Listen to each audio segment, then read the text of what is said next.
Honoree, well, first, Kidsbridge, thank you so much. I really, really appreciate the honor, and I really appreciate knowing the staff and the board and the hard work that you do is just amazing. It blows me away, and it's really, really, really, really needed more and more each day, unfortunately. The fight never ends. So I want to thank you guys for doing that. I want to thank the honorees. I'm really honored to be up here with this group of people. Philadelphia Insurance, everyone knows, great company. The mayor and I go back a little ways to when General Motors was in Ewing and I was president of the UAW, and he was an up-and-coming young man. And look what the mayor's job has done for this guy. But a wonderful guy. And you were just incredible. Your family is wonderful, wonderful family person, and you do so much for so many people that I'm just thrilled to death. When I saw I was going behind you, I knew I was in trouble. So thank you, because you sort of helped me out there. I appreciate that. I'll pay you later. So I know we've heard this before, but we're here for a reason, and it's not a good reason, and it's bullying. So I want to give you, you've heard some of this, but I'm going to give it in a different twist.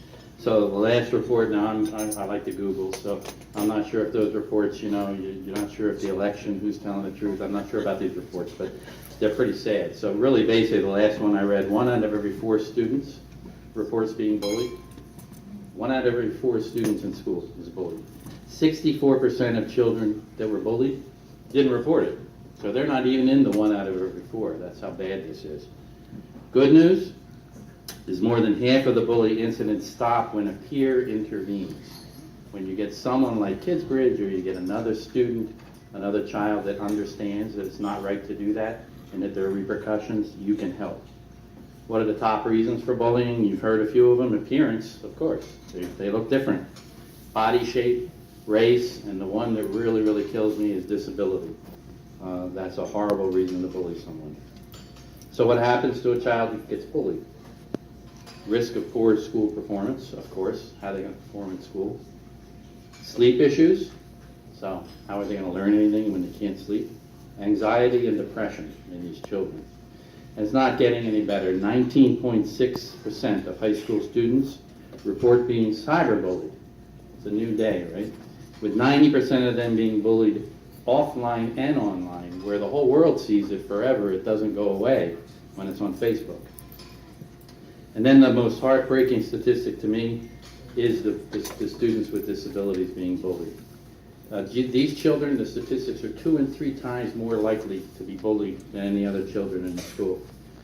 Researchers found the worst, that their concerns are not just even being bullied, they're afraid of their school safety. They're afraid of being injured, harassed by their peers. That's their number one concern. So out of the worst statistic, 40% of children with autism are bullied, and 60% of children with Asperger's syndrome have experienced bullying. Ridiculous. National Education Association recently put out a report, increase in school bullying. They place the blame on today's political environment, and I believe it. It's not okay. So we have to be very careful when we bring our children up, what we say at the dinner table, what we say in their presence, because they repeat it. They might think it's cool. Mom and dad are doing it, that's okay. Because after all, our children are learning from us. So I'm going to end it with a little story that I have on bullying, not from me, but from my son. And everyone that knows me, and Diane knows, we raised 2 kids that'll make you cry, that are most wonderful kids, Rachel and Christopher. So Chris is in University Heights Elementary School in Hamilton Township. So elementary school, this is like 20 years ago. And I'm picking it up. I got off the GM shift at 3 o'clock, so I picked him up after school. And he said, "Dad, the teacher wants to see you." And I'm like, "Oh, okay, what now?" So I walk into school, class is empty, teacher's there. She excuses Chris and says, "Can I talk to your dad? Can you go sit in the library?" And so she sits me down and she says, "I got to talk to you about your son and bullying." And this is 20 years ago. And I said, "My son and bullying? Really?" And she said, "Yeah. We have a student here from Afghanistan. His name is Yaku. Remember Yaku, Diane? You haven't heard that name in 20 years. He came into the school, came into this country, wore a turban, looked a little bit different, had a serious accent, The culture was different, so Halloween in school, he didn't have a Halloween costume. Actually, my son gave him a Halloween costume that he wore the year before. But she said to me, I want you to know what your son did. They were bullying him pretty bad in this school. And your son, who was probably one of the coolest kids in school, went over and put his arm around him and turned it around, so instead of laughing at Yaku, everybody was laughing with Yaku. And it just straightened out the entire situation. So it was a very outstanding. But it's, you know, those stories need to be repeated, and organizations like this Kidsbridge, I mean, they're a winner. They're, you know, the statistics say that if there's an organization like this in a town, like in Ewing Township, 25% of bullying, 25% down.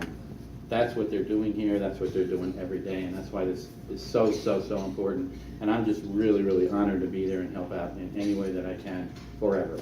Thank you.